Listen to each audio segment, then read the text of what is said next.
Once upon a time, there was a lazy girl who refused to spin yarn, no matter how much her mother scolded her. The mother was at her wits' end when the queen happened to pass by their home. The queen, noticing the mother's frustration, asked what the matter was.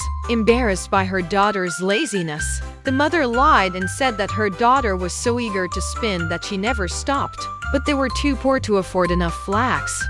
The queen, delighted by the girl's supposed enthusiasm, offered to take her to the castle where she would have plenty of flax to spin. In return, if she spun all the flax, the queen promised to marry her to her son, the prince. When they arrived at the castle, the queen led the girl to a room filled with piles of flax and told her to spin it all within 3 days.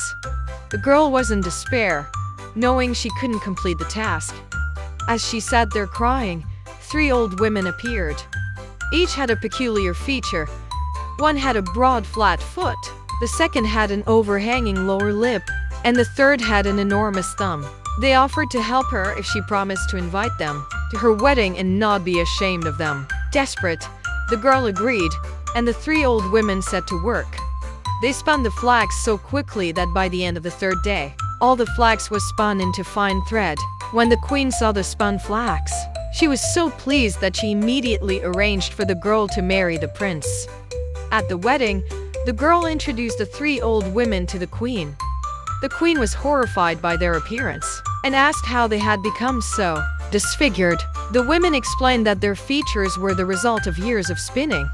Hearing this, the queen declared that her daughter-in-law would never spin again, for fear of ruining her beauty. The girl, now a princess, lived happily ever after, never having to spin again. Thank you for reading the story with me. Please subscribe Olivia's Storybook Corner for more fantastic stories. Bye bye.